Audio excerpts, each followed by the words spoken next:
Raging wildfires across Canada and terrible effects of climate change, political scandal, the Black Lives Matter movement and civil unrest, tragic residential school findings, the Conservative Party picking its new leader, businesses closing due to the pandemic, the first female finance minister to deliver the first budget in nearly 2 years, a national childcare plan for $10 a day childcare, and of course the COVID-19 pandemic, the Green Party picking its new leader. Those have all been major events of this minority parliament. And on Sunday, Prime Minister and Liberal Party leader Justin Trudeau went to the newly installed Governor-General, Her Excellency Mary Simon, and asked her to dissolve Parliament. Mary Simon accepted the Prime Minister's request, meaning that the 44th Canadian election campaign is officially underway. All party leaders will now look to earn and seek the votes of Canadians ahead of Election Day. They will all argue that they are the best one to lead Canada in and out of future waves of this pandemic and into our economic recovery. Liberal leader Justin Trudeau. Conservative leader Erin O'Toole. The NDP's Jagmeet Singh. And Annamie Paul of the Green Party. All believe that they are the best one to advance Canada forward, and now Canada, it's your time to decide. This is Canada Decides 2021. Voting Day is set to take place on September 20th of 2021. At dissolution, there were 155 Liberals in the House of Commons, there were 119 Conservatives, 32 members of the Bloc Québécois, 24 New Democrats, 2 Greens, and 5 Independents. And the polls are currently showing.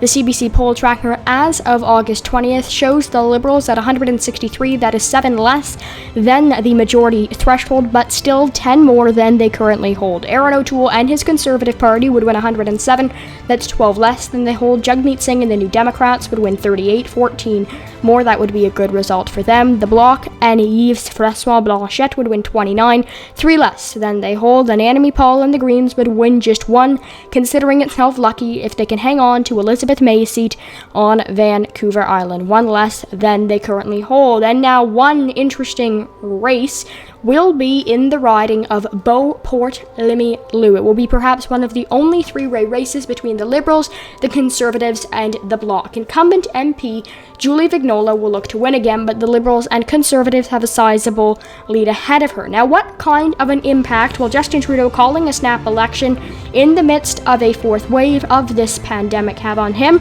And what about Erin O'Toole's stance on mandatory vaccines? Well, for more on that, here's my conversation with Alex Ballingal from the Toronto Star. Hey everybody, and welcome back. So joining me now is Alex Ballingal, a federal politics reporter for the Toronto Star. Thanks for making the time, Alex. So Erin O'Toole today was asked about his vaccine policy for candidates running for his party. Do you think, the fact that the CPC hasn't mandated vaccine for their candidates, do you think that will spark criticism, I guess you could say, among Erin O'Toole and make him look bad in terms of his position on vaccines? I think certainly the Liberals and probably the NDP would hope so. Yeah, it's interesting that decision to, the government was saying for a long time through the pandemic that they weren't sure the mandatory vaccines was the way to go, that it might, spark people not wanting to take it. It might spark a backlash. It might create two sort of classes of people. And then right on the eve of this election, they decide to do it. Obviously, the situation has changed. The Delta variant, there's still a significant number of people not vaccinated. But I think that has kind of put a bit of pressure on O'Toole to have some sort of answer to that, and highlighted the fact that the Conservatives don't support mandatory vaccines, that they argue something like that should be an individual's choice over their own health decisions. So it's certainly highlighted that fact and brought up these questions and made O'Toole on the first day of the campaign, have to field queries about that for sure. I mean, Justin Trudeau, a lot of the party leaders were asked many questions today, and many of them just really didn't answer the questions at all. But Justin Trudeau was asked if he didn't win a majority, would he consider resigning? He didn't really answer that question. And I mean, maybe to his credit, it's a little probably hard to determine whether or not you would resign. But do you think he would resign if he didn't win the majority he wants? And do you think a majority for his party is even something that is possible right now? Um, I mean, according to the polls, if the election was today, basically, and the polls correct, assuming that, it would certainly be possible to win a majority. Um, and the opposition is obviously making the case that that's why we're having this election at this time, while we're in the fourth wave of this pandemic. In terms of whether he would resign, that's a very good question. My colleague Tonda was the first one asking that today, pressing him on that at Rideau Hall. I don't know that's a question that only he can really answer. I guess it'd be interesting to see how people maybe in the Liberal Party would feel if they did this gamble of this pandemic election, called it early in the middle of the fourth wave or at the beginning of the fourth wave maybe, and then we got a parliament that was kind of the same as the one before. I'm not sure what kind of pressure he'd be under, but it would certainly mean that questions like that would continue being asked, I think. In regards to Aaron O'Toole, we've seen Andrew Scheer was facing calls to resign after he won the popular vote. He gained seats for his party. So what is Aaron O'Toole? What is victory and what is winning for Aaron O'Toole? Do you think there's a chance that he would stay on if he didn't win? And what do you think has to happen in order for him to stay on? I think that they have to win. I think for him to certainly put all those questions to bed, because if we get a Liberal minority again, maybe that would save him, because there'd be instability about when the next election would be, and then questions about whether they'd want to squeeze in another leadership race in the roughly 2 years that a minority government would probably exist. But him winning a minority or him winning a majority, that would be sort of the only guaranteed way for O'Toole to maintain control of the party and protect his leadership, I think. Do you think that, because obviously another big story that I feel like has kind of been postponed because of the election, but do you think that Green Party turmoil will prevent the Green Party from winning additional seats? And how big of an issue and how big of a prevention do you think it will be from the Greens winning any additional seats? I think it's a big deal for them, that all the turmoil they've been facing. I still haven't been able to figure out if they've been able to get a bank loan that they'll need to actually have money to run the campaign. I know their finances are in trouble. So it's going to be interesting. I think another big factor is, the awareness of just sort of the people on the street, the people in the donut shops and the coffee shops who aren't obsessed with politics like us, how their awareness of that issue at all, and how much that has sort of trickled down into people's minds when they think about the Green Party. They might still think about Elizabeth May. They might just think about climate change, and they won't be sort of aware of all the drama that's been going on. But certainly the drama has had some sort of impact on the unity of the party, which is now fractured, and also on its ability to finance the election and have people, like, it doesn't even have a national campaign director right now. So there's a lot of things that are sort of holding it back from having a more traditional campaign. And even Annemie Paul saying today she's going to spend the bulk of her campaign in this one riding where she's trying to win, instead of like the other leaders touring the country. She's just going to kind of be mostly in Toronto. So just as a final question, Derek Sloan was talking about starting his own political party, which when I first seen it, I mean, Maxime Bernier didn't win the leadership race. He then started his own party, and then Derek Sloan seems to want to do the same thing. But is this even possible now that the election's been called, and how big of a success could his party have? Because I don't, we're 36 days now away from a campaign. I don't really know how they'd be able to get candidates in place. So talk maybe a little bit about that. Yeah, I mean, launching a party right now, it is going to be tough. Like, yeah, and especially, you're right. Like, if he launched another party that was sort of competing against the Conservatives and against the PPC, how much room is there in that segment of the electorate for another, party, another platform, another flag bearer? I don't know, but yeah, if you're trying to launch a party at the 11th hour, it's going to be tough for sure. Yeah. All right. Well, thank you very much, Alex, for joining me today. Federal politics reporter for the Toronto Star. Thanks for joining me, and it's been good talking with you. Yeah, you too, Wyatt. Thanks so much for having me. All right. Bye now. Bye. And what about Jagmeet Singh? how will he and his party perform in the province of Quebec? Many political pundits and, frankly, the results of the 2019 campaign show that the reason his party performed so poorly in the 2019 campaign was because of their lack of success in Quebec.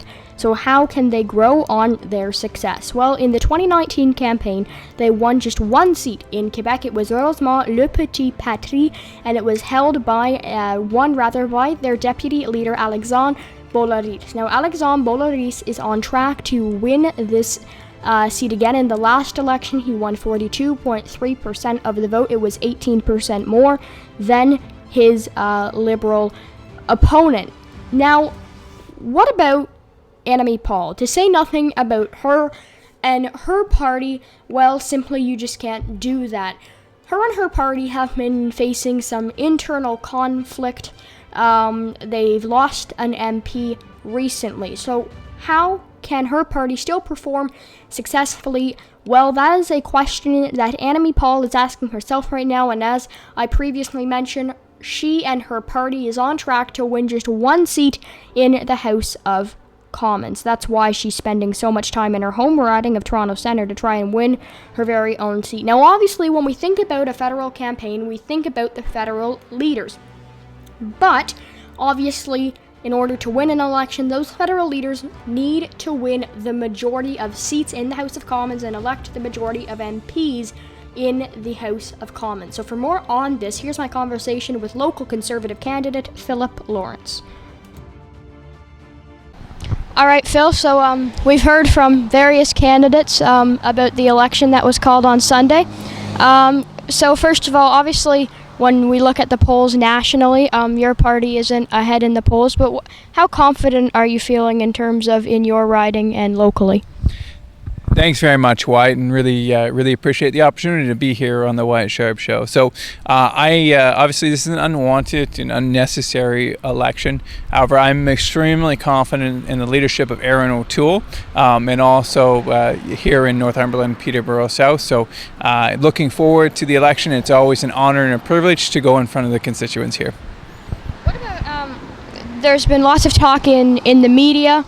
And lots of talk from Canadians and lots of criticisms from the other party leaders and some of your opponents here in the riding as to the policy on vaccines for the candidates running for the Conservative Party. So maybe just take a moment to talk about that and why you feel that vaccines should not be mandated for the candidates running for your party. Yeah, thanks, Wyatt. And just for the record, as it were, I am double vaxxed and proudly so. But going forward, we're looking forward to making sure that Canadians are as healthy as possible. Of course, we know that the Trudeau Liberals were late in getting vaccines in the country, and that costs lives. We also know that there are alternatives as well in terms of rapid testing and otherwise. Our primary focus is keeping Canadians safe, and Conservatives are absolutely committed to that. Okay, and just as one final question, you mentioned that you didn't want an election and that Conservatives didn't want an election. But in terms of policy, obviously, when you criticize someone, you have to have policy to back up your criticisms. And so maybe take a minute to talk about some of the things that you would like to see if a Conservative government was elected in Ottawa. Perfect. Thank you for that, Wyatt. Yeah, I am excited and inspired by our vision. Our vision includes bringing 1 million jobs back to Canada. Right here in Northumberland, Peterborough South, I would love to see the return of light manufacturing, which we've seen lost over the last 6 years and before. I'm inspired by the fact we want to balance the budget in 10 years, not just because we're interested in dollars and cents, but because those dollars are needed to make sure that we protect our very important social safety net. And finally, I'm incredibly excited when Erin O'Toole becomes Prime Minister, to launch the mental health hotline, the 988 number, that will be there to help people who are in difficult situations, to give them the resources they need, not tomorrow, not next week, not next month, but right then when they need them. All right, Philip Lawrence, Conservative candidate in Northumberland, Peterborough South. Thanks, Phil. Thanks, Wyatt. And what does he have to do to get elected? What is the process like? And what does a campaign at the local level look like? Here's another part of my conversation with Philip Lawrence. All right, Phil, so you're running for re-election locally here in Northumberland, Peterborough South to become the MP for a second term. So I think a lot of people, when they think about the election campaign, they kind of think about it from, I guess, a national perspective and the national political party leaders. But obviously, in order for one of those party leaders to win the election, they need to be able to elect the majority of MPs. So maybe just talk a little bit about kind of what the process looks like and what you have to do on a daily basis to try to win the campaign. Thanks very much, Wyatt, and I appreciate that. You know what, the reality is that certainly the large announcements are important, but really the everyday politics are just as critical to the success of a political party, and we've seen that really across the aisle. You've seen great servicing MPs, ones that really take their constituency work seriously, and I would point to folks like Charlie Angus or folks like Phil McColman on our side of the aisle, who go over and beyond, and oftentimes the electorate rewards them. So I'm trying to work in their footsteps to do what's best for our constituents, and it's actually my favorite part, Wyatt, is going around and talking to people and hearing their different perspectives, and hopefully bringing those perspectives as best I can to Ottawa. Obviously, one of the key parts of the campaign, as you mentioned, is talking to voters and trying to ensure that the concerns that they have can be brought to Ottawa. And obviously, a critical part of that is during the campaign. Obviously, you have to go door knocking, and you have to do a lot of important things like that. So, just what's the general message when you're going to the doors and just hearing the general concerns of the residents in your riding? Yeah, well, I mean, and just going back to the point of local politics, I was told once before that life is 99% perspiration and 1% inspiration. And I think that's very much true. And generally, when I go to the doors, what I hear over and over again, people are tired of negative. They don't want criticism. They don't want to hear about the terrible job that Prime Minister Trudeau might be doing. What they want to hear about is a positive, hopeful vision, a vision for a future. And that's what I try to convey to them, that Canada's days are much brighter ahead than they were behind. So.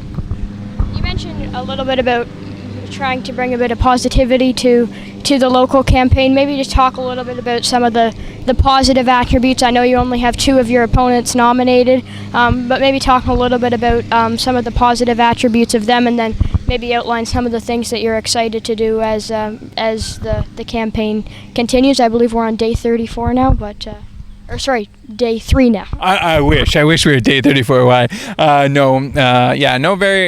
Very excited to talk to folks, and I really enjoy the discussion of ideas, right? So, and the more we can, and I hope the debates are all about different ideas, different things, because I believe that when ideas are tested, we're able to get the best idea, right? And ultimately, we don't want the conservative idea, the NDP idea, or the liberal idea. What we want is the best idea, right? And this is where we test them out on the doorsteps, and so excited for that. In terms of my opponents, well, the key thing is we don't know who they are. 2 of them are the Green and the NDP. We're looking forward to hear about that. In terms of our Liberal opponent, Alison Lester, from a very well-respected family. Alison is a local lawyer, a very well-respected lawyer, and as I've said multiple times, I'm not competing against Alan. I'm competing against Justin Trudeau, who has failed Canadians. All right, Phil, thanks again very much, and thank you. Thank you. Well, you just heard from a Conservative candidate, and what about the Liberals? Well, here's my conversation with the federal Liberal candidate in the riding of Perth-Wellington, Brendan Knight.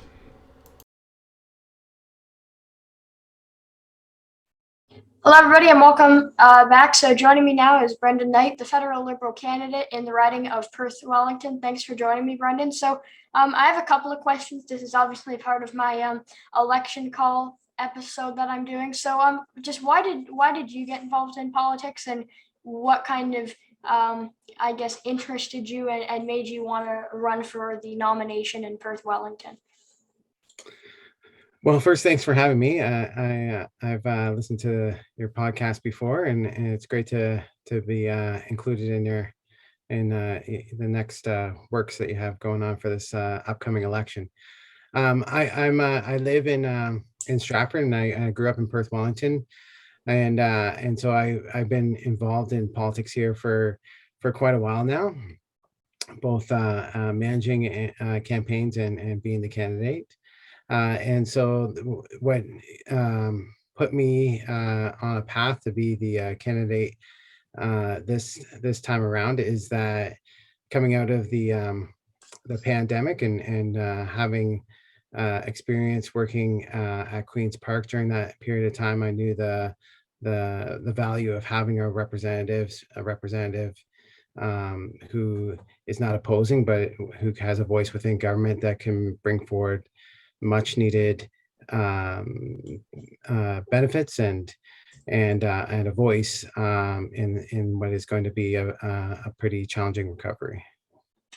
Many people are asking about the timing of the election. Obviously, many people saying that in Ontario, the fourth wave of COVID is on the rise again. Today, we had over 500 new cases in Ontario. So, why do you believe that this was or wasn't the time for an election, and why do you believe that now is the right time for an election? So the reason why it's a right time is that federally the government has procured vaccines for everyone, and as you may have seen, they also just struck a deal with Moderna to not only manufacture here but to have vaccines in the years to come. And so where we are is an inflection point, I think, in order to decide how we're going to come out of this pandemic and how we're going to address what's left. And hopefully the fourth wave is not a big wave, and but there's some tough choices and some a time to put forward all the options from all the candidates, whether it's helping with to fight the she session or fight the climate or stand up for various different rights, and how we're going to address that. And I think this is federally the period to do that. You're running to be an MP, and I think even you would be willing to admit in a riding that is going to be hard to win. Obviously, John Nader won it by a pretty sizable margin in the last election. So why do you believe that you are the best choice to lead Perth Wellington into the 44th Parliament? Well, I think here in Perth Wellington, there's different moments where the people here decide that it's now time for a different direction. And I was here when we had a local MPP, Liberal, John Wilkinson, who was a great representative for us. And so I think this is one of those moments. I think I am focused on the issues that are in line with most people here, and that includes climate change, investing in people, helping for the recovery, and I think this is that moment. So. You mentioned some of the issues that you want to kind of bring awareness to in Ottawa and in Parliament, but if you were elected as MP, I know you in the article that I wrote, you gave me a statement for, and you talked a lot about climate change in that article. But what are some of the big issues that you would like to solve or bring awareness to if you do get elected in Ottawa? Yeah, no, climate change definitely is one of them, and yeah, for as you know, most of your viewers and listeners know the IPCC report that just came out, and you know we're in a code red, and the government has made very significant changes and actions to address that. So I think from my contribution as a representative is that in a rural riding, we need to be part of those conversations. We need to be at the table to help shape that transition. And I think opposing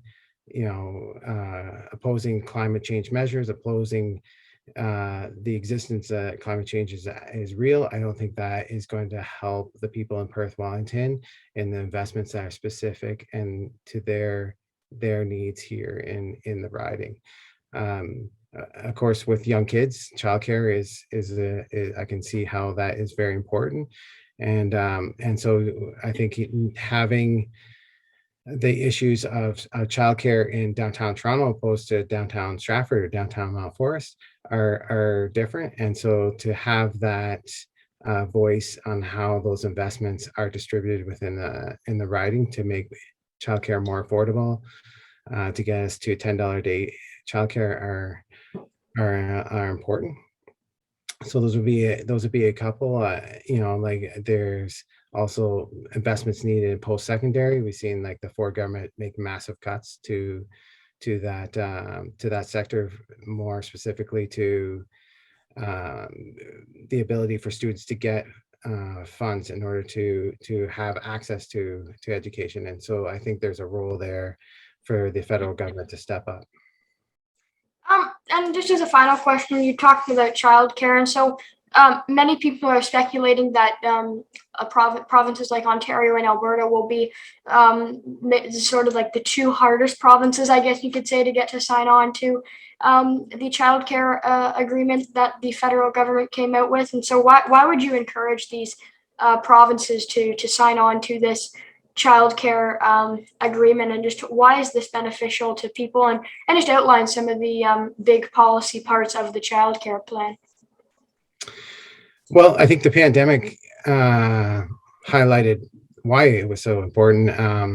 I know parents, especially any that have had to pay for childcare or paying for it now, will definitely not need too many reasons to be convinced that it's an important investment. But what we saw from that pandemic is the job numbers amongst women plummet, and one of the stated reasons for that is kids at home, not available childcare, and having to either give up their job or make adjustments in order to accommodate their families. And so the importance of childcare is not only just the availability, and it's a cost issue as well. So with the federal government policy is that they're making more spaces available. So each deal is different for each province, and so whatever the need is greater, and if it's an access and a cost thing, or how that make up, the federal government is making those negotiations with the province. And so one of those things would be also before and after